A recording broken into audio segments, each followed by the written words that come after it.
దేవుని వాగ్దానము. ప్రియమైన దేవుని ప్రజ, దేవుని గర్దింపు వచ్చిన ప్రతిసారి ఆ గర్దింపు నా కొరకు కాదు, ఆ గర్దింపు పక్కనున్న వాడి కోసము అని చెప్పేసి నీవు అనుకుని ముందుకు సాగడానికి అలవాటు పడ్డావా? అయితే ఈ వచనాన్ని జాగ్రత్తగా విని అర్థం చేసుకోవడానికి ప్రయత్నించు. సామెతల గ్రంథము 3వ అధ్యాయము 11వ వచనము, నా కుమారుడా, యెహోవా శిక్షను తృణీకరింపవద్దు, ఆయన గర్దింపునకు విసుకవద్దు. తండ్రి తమకు ఇష్టమైన కుమారుణ్ణి గర్దించు రీతిగా యెహోవా తాను ప్రేమించు వారిని గర్దించును. 13వ వచనం గిట మీరు చదువుకున్నట్లయితే, జ్ఞానము సంపాదించిన వాడు ధన్యుడు, వివేచన కలిగిన వాడు ధన్యుడు. నా కుమారుడా, నా కుమార్తె, యెహోవా శిక్షను తృణీకరింపవద్దు, యెహోవా గర్దింపును నీవు విసుకవద్దు అన్నట్టుగా ఈ లేఖన భాగం సెలవిస్తున్నది. యెహోవా గర్దింపు నీ మీదకి వచ్చినప్పుడు ఆ యొక్క గర్దింపు నా మీదికి కాదు, యెహోవా నన్ను గర్దించట్లేదు, నా పక్కనున్న పాపిని గురించి మాట్లాడుతున్నాడు అన్న అపోహల నువ్వు గిట ఉన్నట్లయితే ఖచ్చితంగా నీవు మార్పు చెందాల్సిన అవసరత ఎంత ఉంది, నీ ఆలోచనను మార్చుకునే అవసరత ఎంత ఉంది. దేవుడు ఎంత స్పష్టంగా ఈ లేఖన భాగం ద్వారా నన్ను మాట్లాడడానికి ఇష్టపడుతున్నాడు, నన్ను గర్దించి మార్చడానికి ఇష్టపడుతున్నాడు, నన్ను ప్రేమిస్తున్నాడు గనక ఆయన గర్దింపు నీ మీదికి వచ్చినప్పుడు సరిచేసుకునే తత్వముతోనూ, సరిచేసుకునే ఆలోచనతోనూ, మార్చుకునే తత్వముతోనూ, మార్చుకునే ఆలోచనతోనూ నీవు గిట ఉన్నట్లయితే ఖచ్చితంగా నిన్ను దేవుడు ఆశీర్వదించబోతున్నాడు. అట్టి ఆలోచన కలిగిన వాళ్ళు ధన్యులు, అట్టి వివేచన కలిగిన వాళ్ళు ధన్యులు అని చెప్పేసి ఈ లేఖన భాగము 13వ వచనము తెలియజేస్తున్నది. కాబట్టి మార్చుకోవడానికి ఇష్టపడుతున్నావా? మార్చుకోకుండా నేను మాత్రమే సత్యమైన మార్గములో నడుస్తున్నా అన్న అపోహలను బ్రతుకుతున్నావా?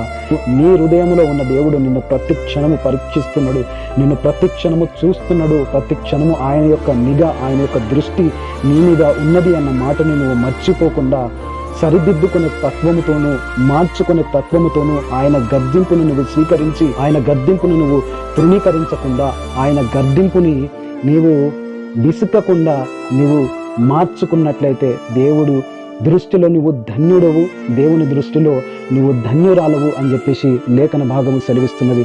అట్లనే యెషయా గ్రంథము 5వ అధ్యాయము 20వ వచనము, కీడు మేలనియు, మేలు కీడనియు చెప్పుకొని చీకటి వెలుగనియు, వెలుగు చీకటనియు ఎంచుకుని వారికి శ్రమ. చేదు తీపి అనియు, తీపి చేదనియు ఎంచుకుని వారికి శ్రమ.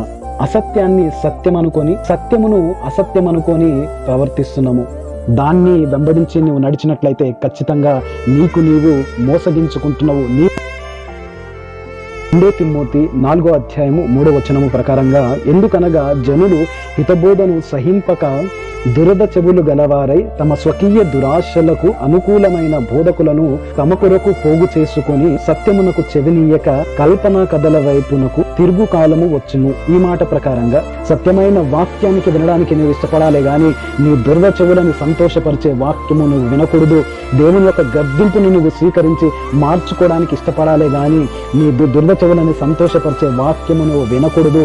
అసత్యాన్నే సత్యం అనుకొని నీవు బ్రతుకుతున్నట్లయితే ఖచ్చితంగా నీకు శ్రమ. నువ్వు దేవుని గర్దింపుని నువ్వు స్వీకరించి, దేవుని గర్దింపుని నువ్వు అంగీకరించి మార్చుకునే తత్వముతో నీవు వాళ్ళున్నావా? లేదా అసత్యాన్నే సత్యం అనుకొని నీవు బ్రతుకుతున్నావా? నీ దురద చెవులని సంతోషపరిచే వాక్యాన్ని వినడానికి ఇష్టపడుతున్నావా? నీవు హితబోధని సహించకుండా నీ దురద చెవులని సంతోషపరిచే సేవకులని పోగు చేసుకొని కల్పన కథల వైపు నీ యొక్క దృష్టిని మళ్లిస్తున్నావా? నీకు క్షమ. నీ ఆలోచన మార్చుకోవాల్సిన అవసరత ఎంత ఉంది. Praise the Lord and God bless you.